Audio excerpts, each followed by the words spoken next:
नमस्कार। स्वागत है आपका। आज की हमारी ये चर्चा इतिहास की एक ऐसी कहानी पर है जो सच में रोंगटे खड़े कर देती है। हम बात करने वाले हैं अंगुलीमाल की। ये सिर्फ एक कहानी नहीं है, बल्कि इस बात का बहुत बड़ा सबूत है कि इंसान का दिमाग कैसे काम करता है और पूरी तरह से बदल कैसे सकता है। एकदम गहने अंधेरे से रोशनी की तरफ जाने का सफर है ये। तो चलिए बिना किसी देरी के इस कमाल की कहानी में सीधे गोता लगाते हैं।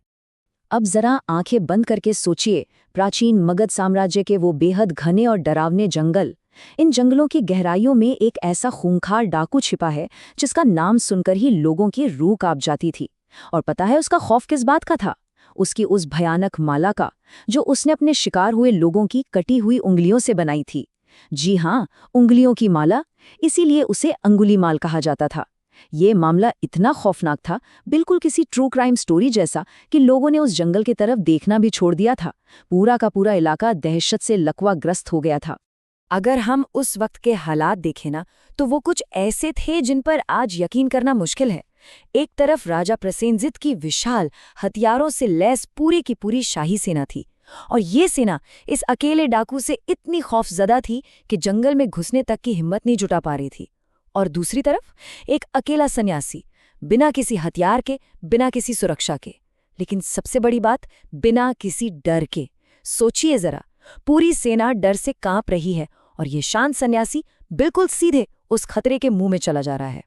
अब होता क्या है, जब गौतम बुद्ध उस इलाके में पहुंचते हैं तो वहां के लोग उन्हें चारों तरफ से घेर लेते हैं। वो उन्हें चेतावनी देते हैं, उस क्रूर डाकू के भयानक किस्से सुनाते हैं और रोकने की पूरी कोशिश करते हैं। लेकिन बुद्ध क्या करते हैं? वो बस अपनी वही सौम्य सी मुस्कान देते हैं और एक ऐसी बात कहते हैं जो आम सोच से बिल्कुल अलग थी। वो कहते हैं, उससे मेरी अधिक आवश्यकता है। मतलब, जहां लोग जान बचाकर भाग रहे हैं, वहां बुद्ध कह रहे हैं कि उस डाकू को मेरी जरूरत है। नजरिया ही पूरी तरह से पलट गया यहाँ। तो जैसे ही बुद्ध उस घने जंगल के बीच बिल्कुल शांति से आगे बढ़ रहे थे, अंगुलीमाल की नजर उन पर पड़ जाती है। अपने इलाके में एक अकेले सन्यासी को बिना किसी डर के चलते हुए देखकर अंगुलीमाल तो जैसे अंधे गुस्से से पागल हो गया। उसने झट से अपनी वो भयानक तलवार निकाली और अपनी पूरी ताकत लगाकर उस अकेले सन्यासी की तरफ बेतहाशा दौड़ने लगा। ये वो पल था जब सांसें थम जाती हैं। भयंकर हिंसा एक बिल्कुल शांत इंसान की तरफ तेजी से बढ़ रही थी। लेकिन ठीक इसी पल एक बहुत ही अजीब सा विरोधाभास देखने को मिलता है। पीछे से साक्षात मौत भागती हुई आ रही है। लेकिन वो सन्यासी, वो अपनी जगह से रत्ती भर भी विचलित नहीं होता। बुद्ध बस अपनी उसी धीमी, सौम्य और एकदम शांत चाल से आगे बढ़ते जा रहे हैं। उनके कदमों में ना कोई हड़बड़ाहट है, न चेहरे पर कोई डर। सच कहूं तो ये एक ऐसी शांति थी जो सामने से आ रहे हिंसा के उस बड़े तूफान को सीधे सीधे चुनौती दे रही थी। और फिर शुरू होता है एक ऐसा पीछा जो सच में नामुमकिन सा लगता है।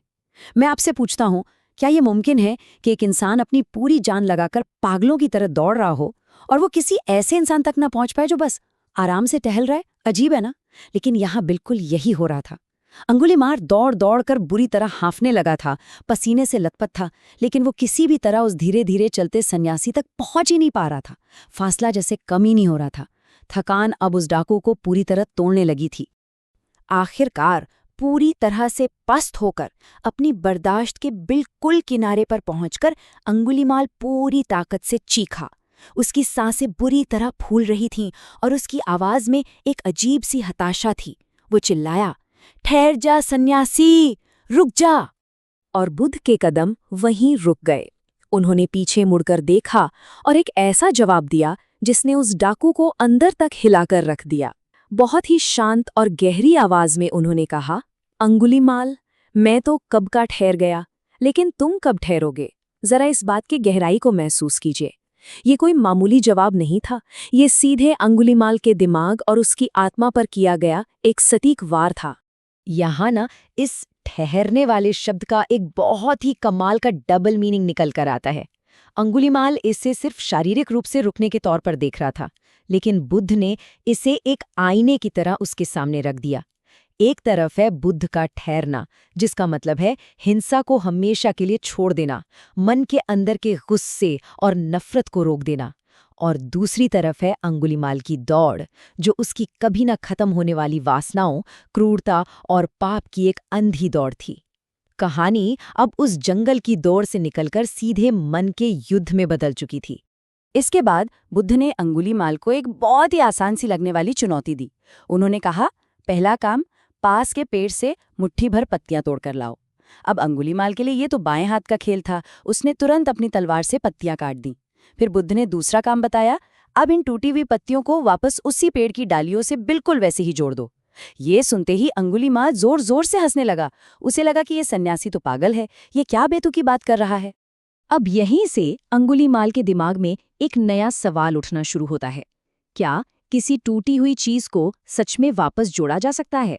जब अंगुलीमाल ने हंसते हुए कहा कि टूटी चीज को भला कोई कैसे जोड़ सकता है, तो अचानक उसे एक बहुत भारी बात समझ आई। उसे पहली बार इस बात का एहसास हुआ कि विनाश, तबाही, इसे पलटा नहीं जा सकता। जो एक बार टूट गया, जो जान एक बार चली गई, उसे किसी भी कीमत पर वापस नहीं लाया जा सकता। और बुद्ध ने इसी बिल्कुल सही पल का फायदा उठाते हुए एक ऐसा सच कहा जिसने उस खूंखार डाकू की पूरी दुनिया ही पलट दी। उन्होंने बहुत ही गंभीरता से कहा, यदि तुम जोड़ने की शक्ति नहीं रखते तो तुम्हें तोड़ने या नष्ट करने का भी कोई अधिकार नहीं है। किसी का जीवन लेना बहुत सरल है, पर उसे जीवन देना नहीं। सोचिए, इस एक तर्क ने अंगुलीमाल के उस घमंड को चकनाचूर कर दिया कि लोगों को मारना कोई ताकत का काम है। और यही इस पूरी कहानी का सबसे अहम पल है। बुद्ध की आंखों की वो असीम शांति और उनके शब्दों के उस अचूक सच ने अंगुलीमाल के उस पहाड़ जैसे अहंकार को एक ही पल में ढहा दिया। उसके हाथों से वो भारी तलवार छूटकर जमीन पर गिर पड़ी। उस घमंड की जगह अब एक कुचल देने वाले एहसास ने ले ली थी, अपने खुद की अज्ञानता का एहसास। जो इतिहास का सबसे खूंखार हत्यारा था, जिससे पूरी की पूरी सेनाएं कांपती थीं, वो अब एक निहत्थे सन्यासी के पैरों में गिरकर फूट फूट कर रो रहा था और माफी मांग रहा था। तो इस पूरी घटना से हमें 3 बहुत ही जरूरी बातें सीखने को मिलती हैं। पहला है करुणा। इस कहानी ने साबित कर दिया कि सच्चा प्यार और करुणा दुनिया के सबसे कठोर और हिंसक इंसान को भी बदल सकती है। दूसरा है परिवर्तन, यानी बदलाव। कोई भी इंसान जन्म से बुरा नहीं होता। अगर सही ज्ञान और सही दिशा मिल जाए ना, तो बड़े से बड़ा बदलाव मुमकिन है। और तीसरा है अहिंसा। सच्ची बहादुरी किसी की जान लेने में नहीं है, वो तो कायरता है। असली बहादुरी है जीवन देने और उसकी रक्षा करने में। इस पूरी यात्रा का जो अंत हुआ ना, वो सच में चमत्कारी है। अंगुलीमाल ने हिंसा का रास्ता हमेशा के लिए छोड़ दिया और बुद्ध का शिष्य बन गया। उसने अपनी बाकी की पूरी जिंदगी दूसरों की सेवा और अहिंसा में लगा दी। और पता है, इसी रास्ते पर चलकर अंत में उसने मोक्ष प्राप्त किया। मोक्ष यानी परम मुक्ति। ये बात ये साबित करती है कि आपकी शुरुआत चाहे कितने भी गहरे अंधेरे से क्यों ना हो, वहां से भी पूरी तरह से लौटकर सत्य का रास्ता खोजना बिल्कुल मुमकिन है। अब अपनी इस चर्चा को खत्म करने से पहले मैं आपके सामने एक बहुत ही गहरा सवाल छोड़ना चाहता हूँ। जरा सोचिएगा, क्या हमारा इंसानी स्वभाव असल में विनाश करने की उस आसान सी कायरता की तरफ झुकता है, या फिर कुछ नया बनाने और सृजन करने की उस साहसिक चुनौती की तरफ? अंगुलीमाल की कहानी हमें बार बार ये याद दिलाती है कि हम हर दिन जो चुनाव करते हैं ना, वही ये तय करते हैं कि हम असल में कौन हैं। तो सोचिए, हम अपने जीवन में क्या चुन रहे हैं, तोड़ना या जोड़ना? आज हमारे साथ जुड़ने के लिए आपका बहुत बहुत धन्यवाद।